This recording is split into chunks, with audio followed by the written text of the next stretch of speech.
At a North Carolina shooting, Nigel Edge identified as a shooter.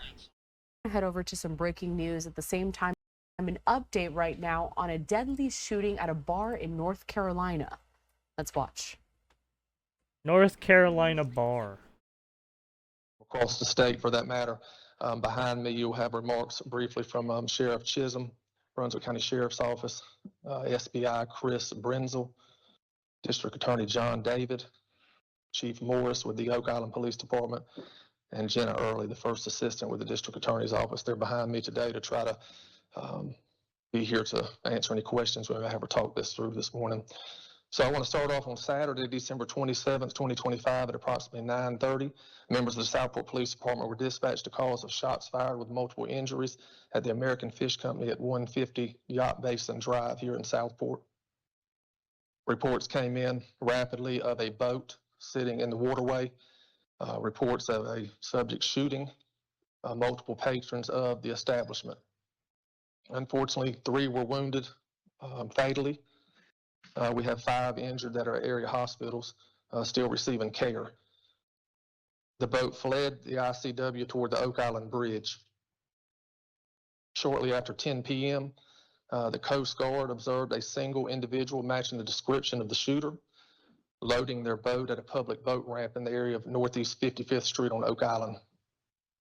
Coast Guard crews detained the suspect, who was held at the Oak Island Police Department before being turned over to several members there, including the Southport Police Department, Brunswick County Sheriff's Office, Marine Fisheries, and the Oak Island Police Department. Also the SBI that were assisting us in these various locations. Suspect is a Nile Max Edge. He's been arrested and charged with 3 counts of first-degree murder, 5 counts of attempted first-degree murder, and 5 counts of assault with a deadly weapon with intent to kill, inflicting serious injury. There are additional charges pending. This is still a very active investigation, but there's a couple of things that I want to point out to you today before I turn it over to some of these individuals behind me. Some facts that we have at this time is that we believe that this was a targeted location. We appear that he acted in what we call a lone wolf. He acted alone. This is highly premeditated from what we're seeing at this time.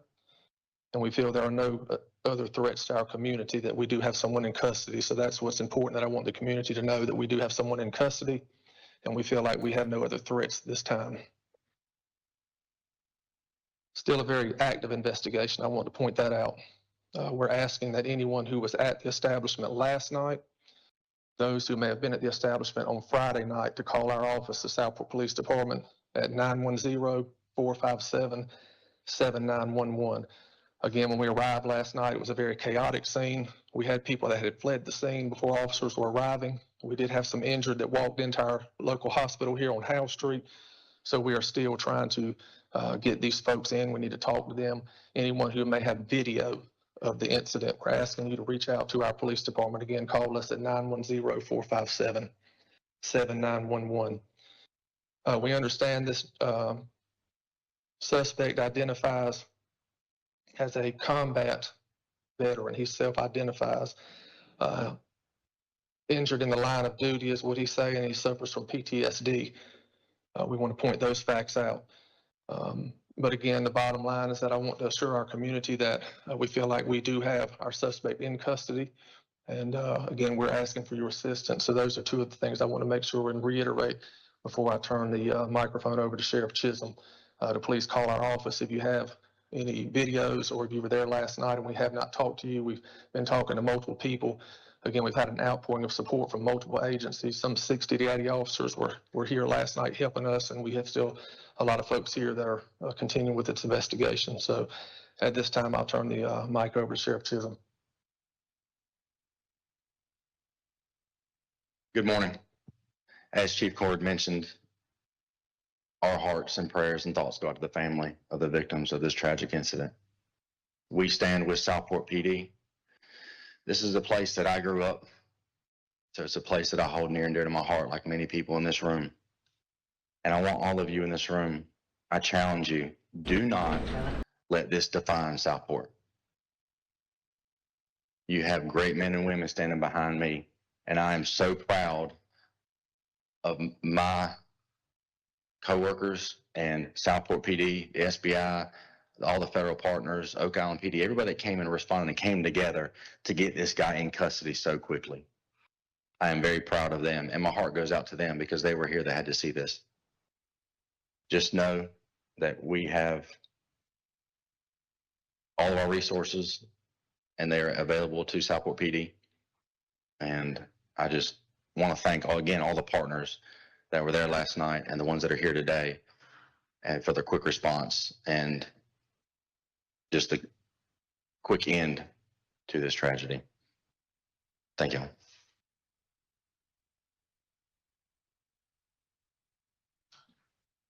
Charlie Boris, the Oak Island Police Department.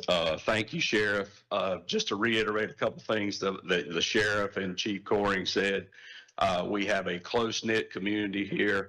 I certainly do not want this incident to define who we are, because that is not us. This is a person that has acted alone. Well, we'll take a look We at the feel article confident after right this. now, even though we're in the preliminary stages of the investigation, we feel like that this person acted alone, and there's And no then one there's else also involved. Last night, the our Mormon witnesses church that were on the scene shooting. observed a white center console Another boat church shooting, by the way. travel south or southwest, leaving the area. Our Coast Guard partners were patrolling along with our sheriff's office and encountered a boat down at the 55th Street boat access in Oak Island. The officers got out and made contact with Mr. Edge, and as a result of that, during the investigation, he was detained and taken into custody. Another thing that I would like to reiterate is, yes, he is Nigel Edge is a resident there's a Texas of Oak casino Island. shooting. We are familiar with him at the police department. Yeah, that one too. So I want to acknowledge that as well. So I don't think I That's have the one I was anything thinking else, about. but Yeah, there was another shoot. Yeah. God bless our victims. Yeah, what the God fuck bless happened? our community. Green fucking And we shooting. wish our victims that are suffered the injuries a speedy recovery. Good morning, Chris Brunzel, Special Agent in charge Yeah, with and the then State there Bureau of was Investigation. there was the recent I don't think it can be said enough, ice facility and join our shooting. Like what the partners fuck, man? in offering our prayers to the families of Shooting the after victims who were shooting murdered after and shooting. injured last night during these Right, tragic and then events there that was happened that in Southport. Colorado shooting right at the school. I want to thank the men standing behind me and all of our local, Right, the state, federal, 16-year-old. and every other partner that we have, U.S. Coast Guard that responded last night. Without these partnerships, we would not be able to stand in front of you to announce the arrest of this holy individual shit. today. It's I also want to commend the men and women from all over the county and all over the state that responded to this incident last night. It's through their hard work that we were able to make this happen. Thank you. Good morning. My name is District Attorney John David. Evil has come ashore in Southport, North Carolina. Ironically enough, at the very place which once served as a backdrop to the movie Safe Haven. And that name is symbolic of the way in which the people in our community view this area. The thin veneer of peace and tranquility which has enveloped this idyllic waterfront community was shattered last night by gunfire that came from the water. When the dust settled, oh, hey, 8 it's people were shot, Republican 3 of Tony them are dead, Gonzalez. and at least Hey, one is isn't now this the clinging for their Democrat life. guy? I want to tell you that the group of people that stand behind me now awoke this morning with a firm resolve Representative maximum fucking justice in Tony this case. Gonzalez. I will tell you that the men and women of law enforcement worked quickly and in team-like fashion to give us the tools that we need to be effective in a courtroom. And that process will begin literally tomorrow with the first appearance of Nigel Edge. Now, there's a lot that prosecutors under the rules of North Carolina's professional rules are not permitted to say. We can talk a lot more about process than we can about facts. But Yeah, we know this something Tony about Gonzalez the guys core nucleus is of the same operative guy facts. who's a piece I of want to shit tell you a little bit towards about what the road ahead looks like. Brandon Herrera. But before I do I'm pretty that, sure. let me say first and the foremost that same my guy. office prides itself on something that we refer to as the police prosecutor team approach. Apparently he put out It's a a highly statement collaborative process about that requires Texas us at the casino front shooting. end to work very closely. I personally arrived at the scene at about 11 o'clock last night. I saw with my own eyes the horror which has occurred in this case. I was joined by my first assistant, Jenna Early, my investigator, Charlie Lyles, and I'm so grateful for the incredible law enforcement response, the incredible response to the first arriving medical folks who did their best to limit further damage and loss of life. It was really heartening to witness that play out in real time. So tomorrow we are going to be in a courtroom, and for the first time, we're going to be able to talk about the facts. In the fullness of time, the truth will emerge in a courtroom, and that's where I'm going to be doing the majority of my talking. He will be given a first appearance. He is currently charged with 3 counts of first-degree murder, 5 counts of attempted murder. He's already and been, 5 I counts guess, of assault with a formally deadly weapon, charged, intent I guess, to kill, no? inflicting serious injury. Well, I mean, they're going I to charge, right? anticipate There's that still a additional hearing that has charges to go. could be forthcoming. And so we are going to be moving forward in that process tomorrow. He is currently held without bond. It is my hope and expectation that that will remain tomorrow and throughout this process. I will say that North Carolina is a state. As you can tell, he's already saying what they're office, trying to go for, does seek right? it in Being appropriate transparent cases. as possible. I want you to know that there is a Charges they're process in placing on place within my office to scrupulously review the facts and circumstances of every homicide offense that comes through our door. I have a team of senior prosecutors that meet as part of a death penalty review committee, and we make sure that we thoroughly evaluate So the facts them and the saying law on a that means case-by-case they basis. have We do information that to that points ensure them that that we he make, is the our suspect. Yeah, decisions on the basis of the he fact and is the law one, and not and he emotion, has to defend because it should go himself. without saying, this is a very emotional time for a So, lot of people. I mean, that And we want to that's at continue least to what they're embrace the saying. process that has served us so well over the 15 years I that I've have been enough fortunate enough to be evidence elected district attorney. pointing to that person, To so sort of paint the he's picture going of into what the occurred courts. last night, the incident location where this occurred, the American Fish Company, which I've already indicated to you was quite literally the backdrop for the movie Safe Haven, had live music going on last night. There is an outdoor deck which faces the water, and there was a lot of people out there last night just enjoying live music under the stars. The thread that connects everyone who's a victim in this case to this point just appears to be a love of having a good time and enjoying all that Southport has to offer. Sadly, a lot of the victims in this case appear to be not members of our community, but people who are here on vacation.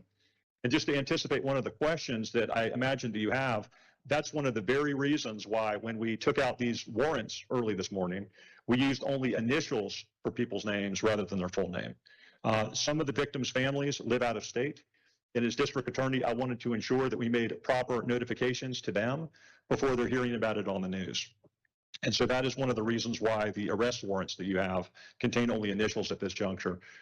Tomorrow, I expect you're going to be hearing more about potentially the identity of some of the victims, and you're going to hear more of the facts that underlie. So there you have it. The Apparently, a investigation. lot of the But, victims I can't are overstate, out-of-state how victims. quickly, this Right, investigation they're on unfolded. vacation, so Very they have heartened to by the fact be that right. law They enforcement have was to able be to make, notified an immediate apprehension. I'm before confident, based on what more I now stuff know, that we got can the be right pushed guy, through. and that he As you acted can see, alone. there's a lot of moving I will parts tell you that we asked for some when grace these mass because we're only in shootings the happen. First 14 hours of this investigation, and in my experience as being a prosecutor, and I'm now in my 30th year of being a prosecutor, facts frequently change, they evolve, and so I allow for the possibility that we're going to learn substantial new information in the coming days and weeks. But having said that, I think we now know a core nucleus of operative facts. And I feel very confident as I stand before you today that law enforcement has given us the tools that we need to be effective. With that, we will entertain a couple of questions. Again, with the guardrails in place being facts are still being developed and there's a lot we can't say consistent with the ethical rules under 3.8 and 3.6. So are there any questions? Yes, ma'am.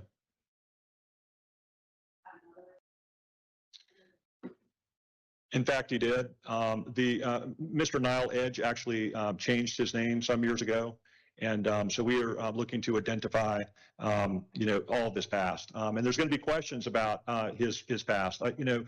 Chief Morris already said that he's a resident of Oak Island, and he was well known to law enforcement. He wasn't quite as well known in the criminal court system. There were some minor contacts over the years, but nothing significant in his past which would give us any indication that he was capable of such horror. There have been a number of civil suits that he's instituted against people. And he's had some minor brushes with the law, but to this point, we're unaware of any significant criminal history. Again, we're going to check out of state, and it's early on in the investigation, but as I stand before you today, I'm unaware of that. Yes, ma'am. Do you think this is kind of a one? Yeah, so the question is this common in our area? I'll tell you that violent crime is virtually non-existent in the city of Southport. This is an idyllic waterfront community that really enjoys a reputation for being a very peaceful and tranquil place. Again, I've been a prosecutor for 30 years. I've started out my career in Miami, Florida, and then I was for a decade an assistant district attorney in Wilmington, North Carolina. So I'm not unacquainted with violent crime. Bad things happen to good people wherever you live, and I'm reminded of that today. But this would be remarkable anywhere, but particularly in a place that was called Safe Haven. Yes, sir.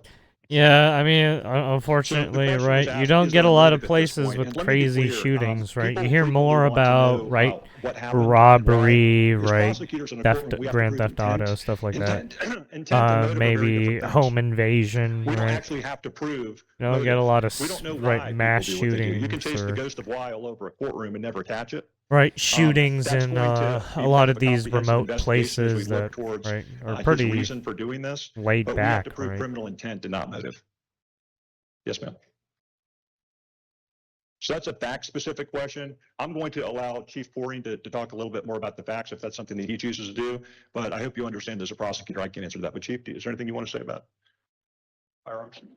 I mean, I don't want to say remote Again, places. it's early in the investigation. We know that it's an assault rifle, but I have not looked at anything else pertaining to the weapons right now.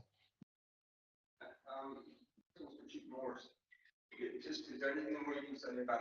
Because this isn't a remote place. This is So, yes, we were familiar with Sean. He right. has been a It resident seems of like a Oak Island for several touristy, years. right, He frequently hung beach out on our pier. area in Our North employees knew Carolina. him. And so, yeah, we were just familiar with him. He has filed a lawsuit, numerous lawsuits on the town, on the police department within the last couple years. Yes, sir. Yes, he has. Yes, ma'am. Yeah, so we executed a search warrant last night in collaboration with the SBI in Southport and the sheriff's office, and his vehicle was searched along with his boat and residence. And I won't go into specifics about what was recovered. However, there were firearms, and if the SBI would like to elaborate on that a little more, since they are the agency that took possession of those weapons, I'll let them discuss that.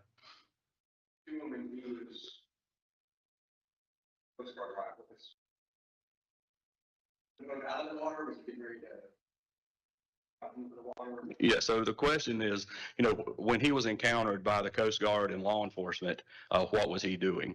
That information was put out last night about the boat, which is very vague. That's a very vague description. There was no other descriptions other than a white center console boat that we were able to push out. Our Coast Guard partners, which the Coast Guard station is in very close proximity to here, were patrolling the area along with the sheriff's office. And as they were patrolling, they located a white boat at our boat access, our 55th Street boat access. At the time of his encounter, he was loading the boat up, and then that's when we engaged him in a conversation and ultimately took him detained him and then ultimately took him into custody. Oh, he's trying to go, but he's trying to leave by He is a boat. resident that lives on the island. Yes, sir. Yes.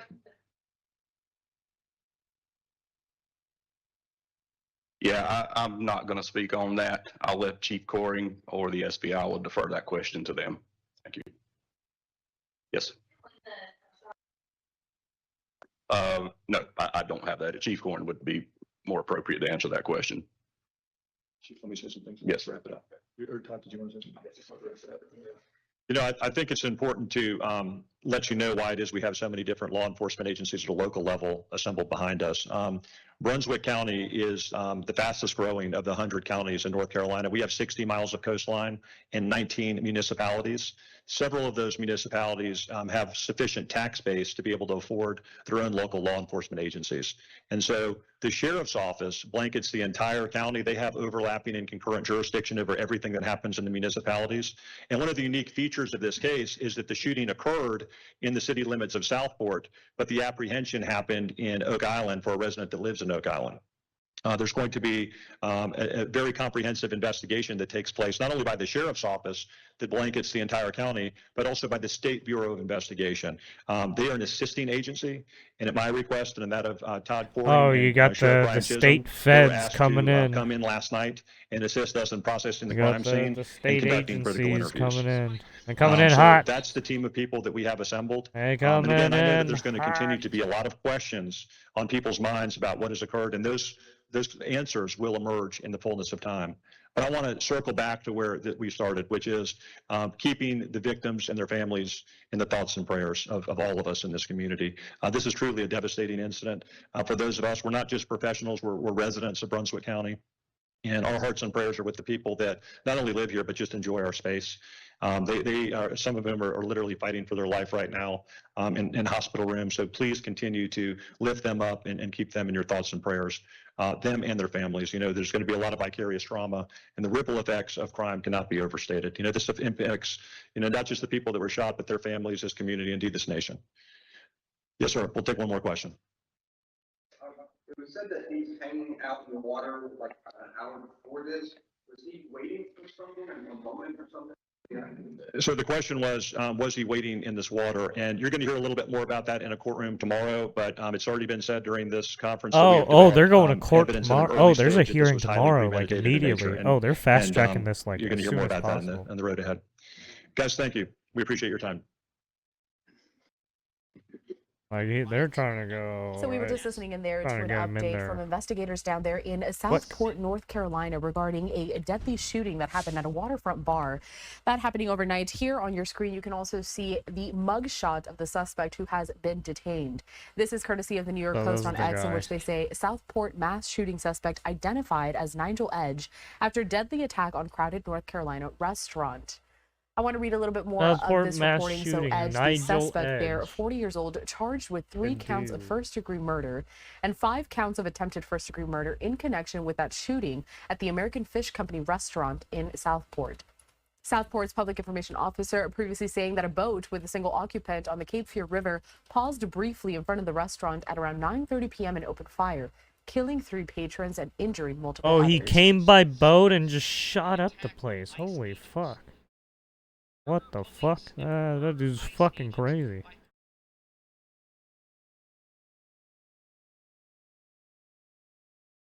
Alright, and then here's the article. Southport mass shooting suspect identified as Nigel Edge. Should I? After targeting a highly premeditated, deadly attack on crowded North Carolina restaurant.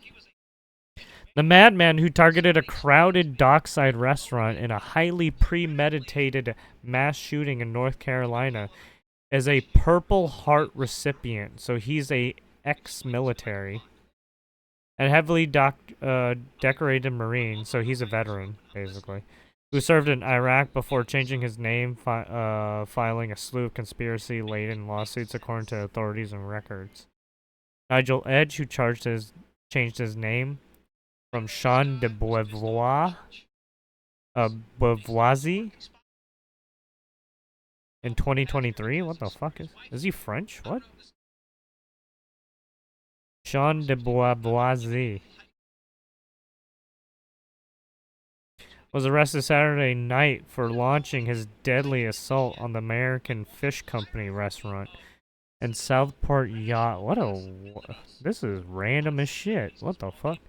About 30 miles south of it says premeditated, highly premeditated. So he's been wanting to shoot up this place for some time, for whatever reason. 30 miles south of Wilmington, and he's a veteran too, or ex-veteran. When he suddenly sprayed bullets into the crowd of unsuspecting diners, officials said. 3 people were killed, 8 injured, authorities said. One of the wounded victims is still clinging to life, so in critical condition, basically.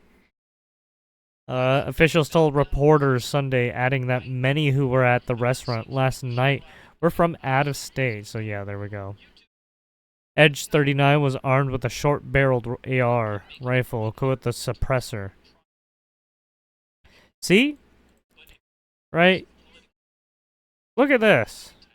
Like, no matter what you do, these people get their hands on weapons, and it's even look. No matter how many times you try to outlaw or ban, right? This shit, it doesn't matter. They keep fucking getting them. Like, why do you keep going? Watch, they're gonna try and go after the fucking guns again. The suspect, described as a lone wolf by authorities, faces 3 counts of first-degree murder, 5 counts of attempted first-degree murder, and 5 counts of assault with a deadly weapon. The motive has yet to be determined, police said. Honestly, you should just give citizens their fucking right to fucking bear arms and fucking shoot these people on sight, honestly. But, you know, that's just me. Anyways. The motives has yet to be determined, police said, but records show Edge has been behind several bizarre lawsuits filed in North Carolina this year, including one accusing a Southport church of trying to kill him. So wait, this guy has been already into some weird, right, investigated. He's already having issues with the North Carolina court system, right? Or at least he has some stuff in the court system because of this. So he's kind of a known person, had some issues, and now he did this. The suit filed in May claimed the Generations Church was behind a civil conspiracy masterminded by the LGBTQ community. Oh my goodness. And white supremacist pedophile to kill Edge because he's a straight man. What the fuck? What? In January, Edge filed a similar lawsuit against the Brunswick Medical Center, accusing it of being part of a conspiracy launched by LGBTQ white white supremacists who were allegedly out to get him because he survived their attack in Iraq. Okay. I'm pretty sure this dude's fucking, like, out of his brain's broken, yo. Both lawsuits were dismissed with prejudice according to court records. Well, yeah, because of the the wild shit he's saying. He sounds like a crazy person. It doesn't make any fucking sense. Both lawsuits were, the wild claims in the lawsuits echo those detailed in the book written by Edge when he went to Jean de Beauvoisis, Headshot, Betrayal of a Nation, where he claims that he was shot 4 times, including in the head, by friendly fire over an international conspiracy. So he's saying he got his Purple Heart because of a weird conspiracy theory? He claims he served in the Marine Corps and was deployed to Haiti, and then served 2-year tours in Iraq when he found himself in the middle of the conspiracy ring.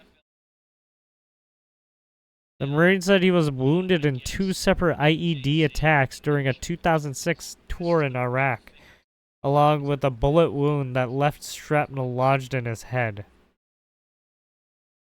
Well, now we know why he kinda acts like a fucking crazy person, right? Because he almost took a bullet, because he took a bullet or took shrapnel to the dome. A U.S. military spokesperson confirmed that Edge served in the Marine. Well, I don't know if that's the case, right? This is just circumstantial evidence, right? This is just all alleged, right? We don't have any fucking documentation of it saying, "Hey, yeah, he was this person." Yeah, right. Anyways, a U.S. military spokesperson confirmed that Edge served in the Marines from 2003 to 2009 and deployed to Iraq in 2005 and again in 2006. He received a number of prestigious awards during his service, including the Purple Heart. He was also awarded the Marine Corps Good Conduct Medal, Combat Action Ribbon, Sea Service Deployment Ribbon, Iraq Campaign Medal with 2 Bronze Stars, Humanitarian Service Medal, Armed Forces Expeditionary Medal. He's got a lot of medals. Global War on Terrorism Service Medal. Wait, I'm sorry, what? And National Defense Service Medal. North Carolina authorities also identify Edge as a combat veteran allegedly suffering from PTSD. Well, it sounds like it. He was previously seen on the red carpet accompanying American Idol star Kelly Pickler to the Country Music Awards in 2012. Oh, I had no idea. Following the mass shooting, police said the gunman quickly took off and wow, that's interesting. What? That's pretty fucking what? Obscure. That's random as shit, to be honest. Following the mass shooting, police said the gunman quickly took off the intracoastal waterway and was spotted at around 10 p.m. trying to load a vessel along the marina on Oak Island. He was arrested by the U.S. Coast Guard. Yeah, so he was fucking around in the water where it wasn't supposed to. Edge was being held at the Brunswick. That's how he got caught. U.S. Coast Guard found him. Right, especially, yeah, with the U.S. Coast Guard, they're more, right, they're more strict on that stuff. So if they see you doing weird shit out there, they're gonna fucking immediately come at, right, detain you. Anyways, Edge was being held at a Brunswick County Detention Center without bond, according to court records. He is due to appear in court Monday for our initial hearing. Southport Police Chief Todd Coring said the investigation is ongoing as he asked for people to keep the victims in their prayers. We're a small community, one of the communities where everybody knows everybody, the chief told reporters. It's just a very tragic night. Coring and local officials said that Edge was no significant criminal history, but his civil lawsuits and minor brushes with the law made him known to officials in Oak Island where the suspect lived. Yeah. Oh, I mean, look, you start stacking yourself up like that. That is the Southport shooter. Tomorrow there's apparently a hearing for him. So we will get more information, right? Because I guess they want to fast track that kind of stuff since, right, they got that information immediately. Alright, and then let us talk about the Michigan stuff. Right? Let's watch this first. The Michigan church shooting just a video. brief update there as they are now stepping to the podium.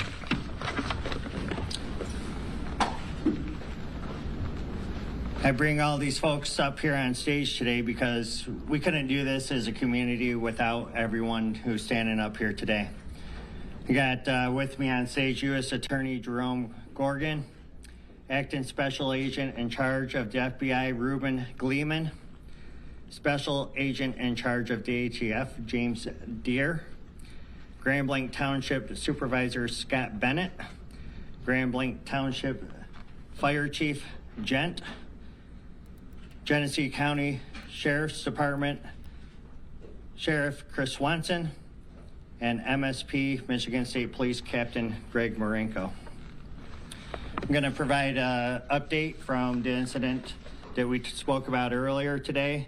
It occurred at the Church of Jesus Christ of Latter-day Saints at 10:25 a.m. I want to talk about our officers' there's response. apparently a mass shooting. That call tracker came site? out at 10:25 a.m. and 57 or 32 seconds. We had officers on scene at 10:25 and 57 seconds. The suspect, again, we're in the preliminary stages right now, was neutralized at 10:33:44 in the parking lot of that church. U.S. mass shootings in That 2025, suspect is a 381. 40-year-old male Mass shootings since from the city of Burton, who we identified 2013. as Thomas Jacob Sanford. I mean, As that's Thomas still pretty Jacob low Sanford, compared to right back then. S-A-N-F-O-R-D. Currently, where we're at, It just seems gave you pretty, 10 the victims who uptick were, seems a little frequent now, right? victims of So gunshot. it's a little weird. Since then, we have 2 victims who are now deceased. One additional one had died at a local hospital. And again, that suspect is deceased as well. 7 other victims at this time are in stable condition. 1 is in critical condition. Now, for the reunification, I had a question earlier about, hey, where can people call to see if their loved one is okay at the reunification center? I want to provide a number for you for that. It's 248-705-7352. Also, I know that our community is hurting right now, and we want to provide some resources for our community moving forward. At the Genesis Athletic Club in Grand Blanc for Monday and Tuesday from 8 a.m. to 8 p.m., we will have services for the community. From Wednesday to Friday, those services will be available to our community at the Grand Blanc Senior Center. That's all I have for now. I will give you another update, another press conference at 8 p.m. This is the Thank Texas casino shooting.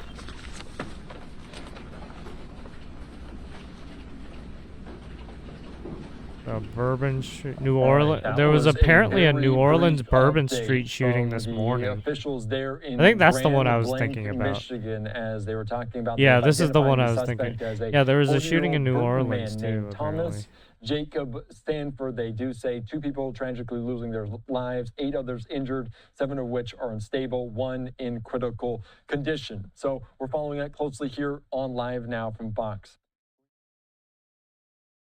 All right, so you're just watching here as that was unfolding. The police chief said there will be another update at 8 o'clock Eastern. So we're going to continue to follow. Let's dive back into our Fox 2 team as they provide some insight from there. The Church of Latter-day. There it is. So that was the Church of Latter-day Saints. That's the Mormon church. U.S. Marine veteran identified as Mormon church shooter. Shooting of the Church of Jesus Christ of Latter-day Saints in Grand Blanc Township, Michigan, left 2 people deceased and several injured, as stated by police. Thomas Jacob Sanford. So we have another veteran, right? Another ex-veteran who decides to go crazy and shoot up another place. Probably someone who has PTSD, probably someone who has a few screws loose, right? Someone who's not mentally all there, apparently.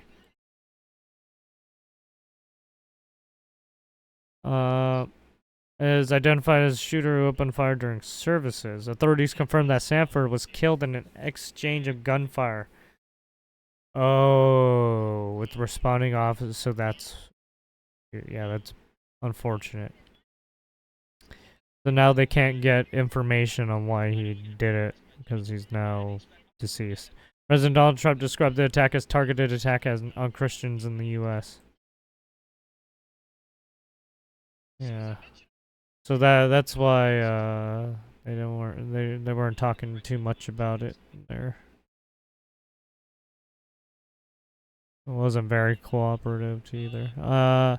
4 people dead and 8 wounded in a shooting and fire at Michigan church, police say. The suspect, identified as 40-year-old Thomas Jacob Stanford, died at the scene after opening fire on congregants and setting the church ablaze. Yeah, he firebombed the place too.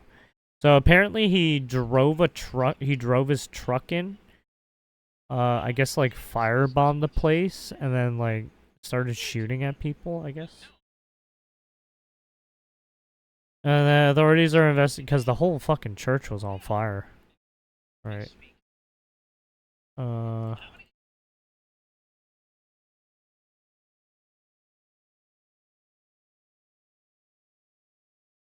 Yeah. Man.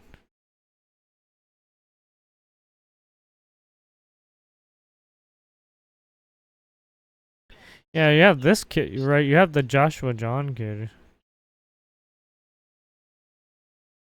Alright.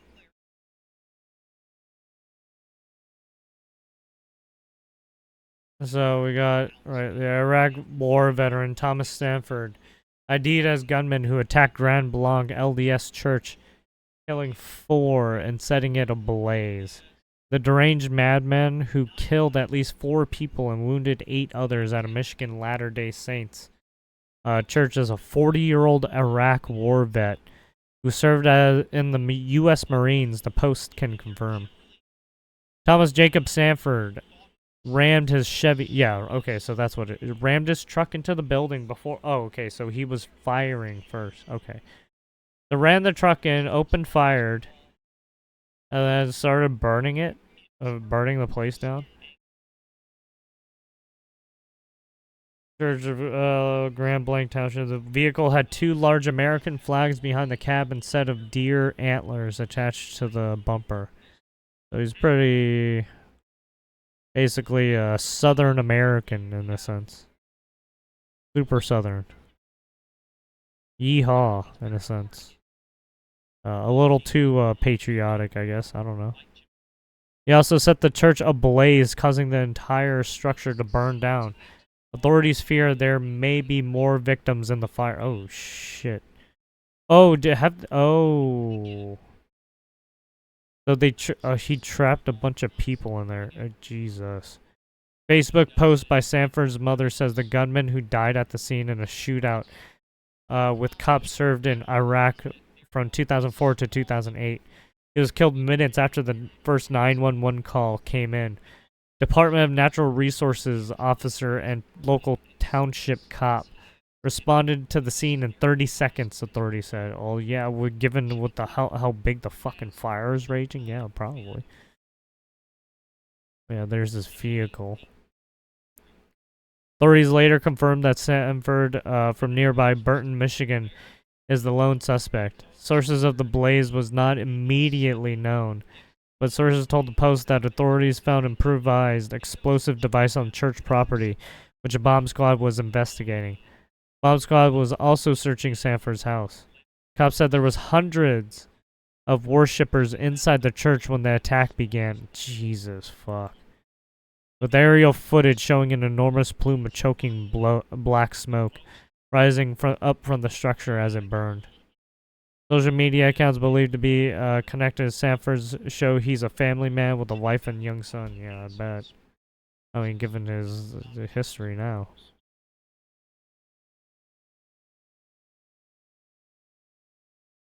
Dormant GoFundMe page 2015 raised more than $3,000 for the couple's now 10-year-old son, who was born with congenital hyperinsulinism.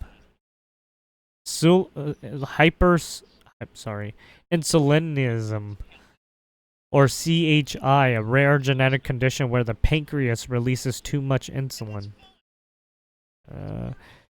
Pictures from the Sanford's Facebook page now show the family smiling, posing in the beds of picking up trucks or in the field. An unnamed witness told Fox 2 Detroit that the attack started at about just after the congressional hymn, when hundreds of people were inside the building for 10 a.m. service. Churchgoers reportedly heard a loud bang as the attacker crashed his truck into the church. We at first thought someone had accidentally crashed into the church, so we went out to help him. The man told the local TV station, and then he started shooting, I'm guessing. Paul Kirby, 38, who also ran outside to render assistance, believing it to be an accident, told the New York Times he saw the man getting out the truck from about 10 to 20 yards away before he realized what was happening. He started shooting at me. Oh, fuck. saying bullets whizzing nearby a glass door, clipping his leg with a piece of shrapnel. He then rushed inside. I don't think he got shot with shrapnel, dude. I'm pretty sure he almost got fucking shot. Dude. You got fucking flesh wounded. He then rushed inside the bullet shaved him. He got so lucky. Inside the church to find his wife and 2 sons before they fled through the back of the church and loaded as many people into their car as they could before speeding away. Brand Blanc resident Tony Deck told USA Today that he drove by the church after hearing sirens and saw at least 4 yellow canvases over dead bodies. Aerial photos showed the massive fire that started during the attack fully engulfing the house of worship in flames. Though the exact cause of the blaze remains under investigation, a source told the Post investigators found several improvised explosive devices at the scene. Meanwhile, detectives are also probing whether the mass shooting and fire has any connection to the death of a longtime National LDS Church president Russell M. Nielsen, who died Saturday in Salt Lake City at age 101, according to a source briefed on the investigation who spoke to ABC News. There it is. That's the guy.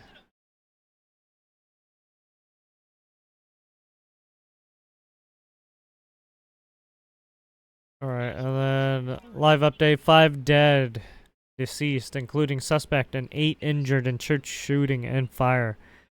Authorities said fire is believed to have been deliberately set to by the gunman. So this is MSNBC's. I'll just post it.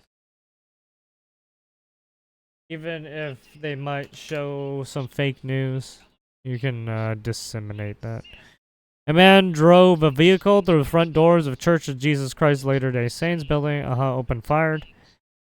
Suspect identified 40 according to officials, exited his vehicle, began firing. Shooter used assault rifle. At least 5 people are dead, 8 injured. Suspect also killed in the shooting. Fire deliberately set by the gunman also broke out at the church. The blaze has been extinguished, and investigators say more victims may be found inside. As many as 3 improvised devices were found at the scene, according to 2 senior U.S. law enforcement officials briefed at the investigation. So yeah, there you have it.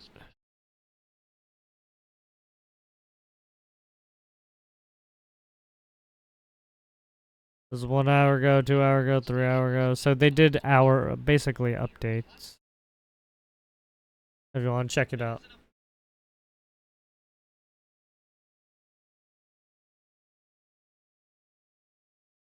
Eight minutes ago, right here. Bodies lying on the sidewalk. Community member recounts the attack. I went to church and we were sitting in and they were getting ready to speak. We'd already sang and did our sacrament part. And then we heard a big bang and it blew the doors in the church, and then everything after that was chaos. Paula Mazer says her life will never be the same after what happened at her religious home, the Church of Jesus Christ of Latter-day Saints in Grand Blanc Township. They were trying to get us down to the lake because it's way far away. And apparently, I guess the shooter must have came out. Anyway, I got in a car with friends. I got my friend in a car, and we got in front, and we were getting ready to leave, and the shooter shot at the car. 3 bullets hit the car. She was hit by glass, and a bullet grazed her friend's hand. Then neighbors came to the rescue by sheltering them in their home. Janet Pira and her family were at home. It was the scariest thing ever. We were trying to leave this morning. We had a place to go. We're on our way out. The cops are coming. The fire trucks are coming. We heard shots, and we were like, "Oh my gosh!" So we tried to move ourselves over to the side, and we ended up in the parking lot of the church. There was bodies laying on the sidewalk. There was one laying in the back of somebody's truck that had just gotten shot, maybe a couple times in the leg. Diane Jasison and Judy Chapman were trying to find peace in their own churches. Instead, those thoughtful moments were shattered by violence. Our senior pastor came in and said there was a shooting, and we were out by 11:05. Went through the high school, came to make the left at McCandlish, and you couldn't. The smoke was so black. Striking nurses from Henry Ford Genesis Hospital held a prayer vigil in the afternoon to show support for a community shaken to the core, but not willing to give in to violence and hate. I just can't believe that this is happening this day and age in our country, why people have to be so chaotic and murderous and unchristian. It's God's day. Come on, you know? I want everybody to know that. Well, I mean, that it's I not can make about no being sense out of Christian. this, but I mean, these people if don't care about for some reason Jesus. they think it was I mean, going to these shake people were my cracked faith out in of their Jesus well, Christ, right? it ain't happening. They have broken minds. My name is Reuben Coleman. They're mentally unstable. They literally flipped the switch and then started hunting people. Right. If you want to see the most 3 recent shootings right here, right? Blanc, Orleans, and the Texas Pass, right? Oh yeah. I guess I'll bookmark this tracker site, yeah. Anyways, on to the next. Ah, no! No! Come back, history. Come back.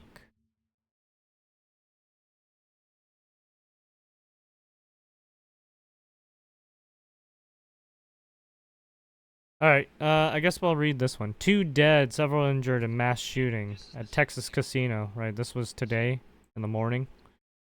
2 people were killed and several others injured earlier Sunday at a shooting at the Kickapoo Lucky Eagle Casino in South Texas, with law enforcement confirming a suspect is in custody. So they were able to get the dude wanted or alive. Right. They're either going to get these guys dead or alive, right? Unfortunately, dead is not something they want. They would rather get them alive, right? But unfortunately, dead is because there's resistance.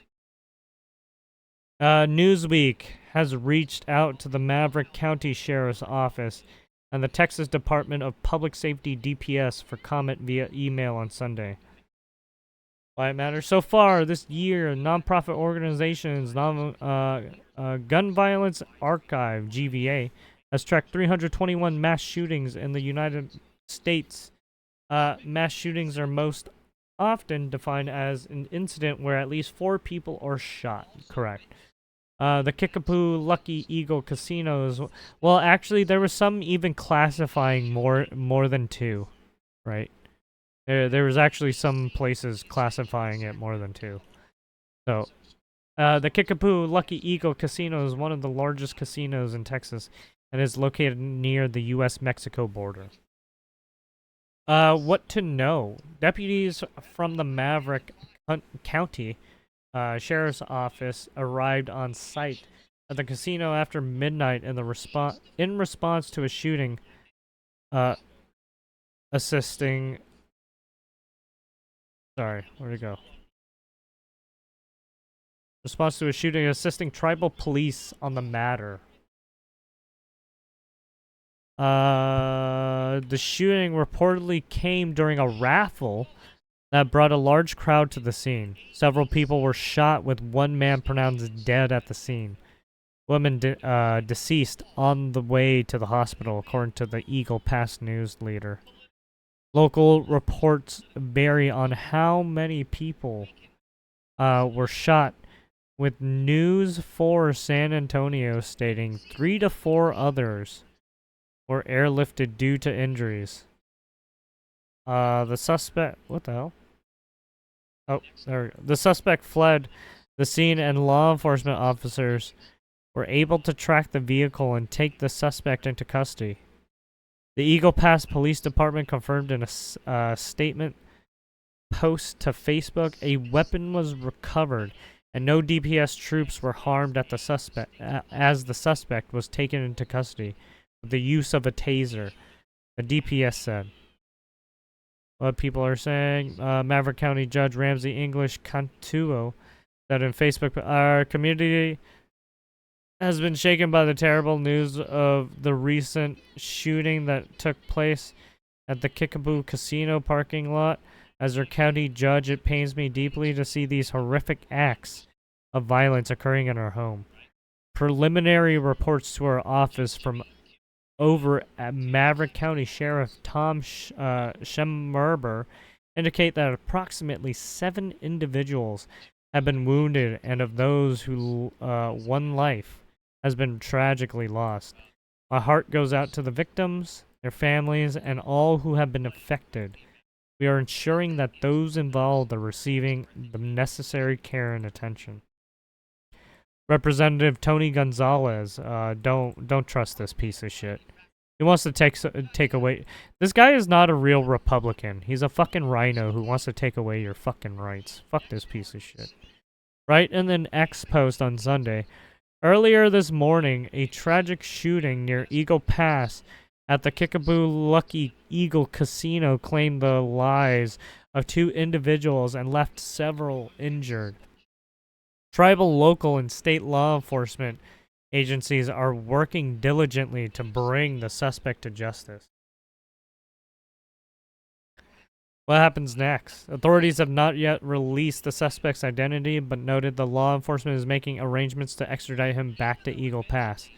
So I'm guessing they're going to try, right? They're going to probably try and fast track this guy too, and try and get him into the court system as fast as possible, so they can get the information they need. Both local, state, and federal agencies are working on the case, including Tribal and Police, Maverick County Sheriff's Department, Texas DPS, and Eagle Pass Police Department. Yeah. So we have 3 shootings today, right? There's a 2. Yeah, here's the Kickapoo. Here's another one, right? So this is apparently the suspect. Person in custody following shooting at Kickapoo is in Eagle, left 2 people dead and several others injured, according to the Eagle Pass. The shooting happened around midnight Sunday in the 700 block of Lucky Eagle Drive near the U.S.-Mexico border. Eagle Pass police said the person wanted in connection with the shooting was captured in Wilson County hours after the shooting, and in coordination with multiple law enforcement agencies, according to a Facebook post. Suspect has been identified as Kyrian Jones, 34, by Wilson County Sheriff's Public Information Office. Officer in a phone interview with KSAT. So this is him, I guess.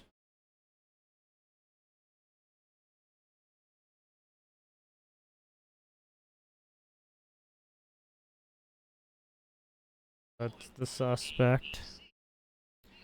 They were able to capture him alive and not dead, which is good. Alright, I mean, it may not be good for him. I don't know. Maybe he wants to cop by suicide. I don't know. There's a lot of people who tend to do that shit nowadays. Oh, yeah. I will leave this in the description. I'm not going to read all over. We already read all of it, or a news article that basically covered it. Right, and then here's the New Orleans Bourbon Street shooting.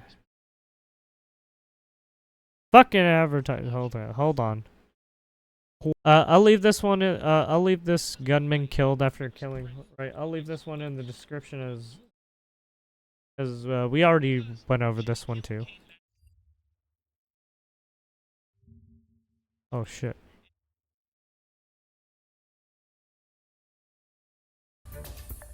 Hey, good morning to you. I'm Mike McDaniel. Thanks for waking up with us on your Sunday morning. We do begin with breaking news this morning out of the city of New Orleans. 2 people are dead and several others injured in 2 separate shootings just hours ago, one of them on Bourbon Street.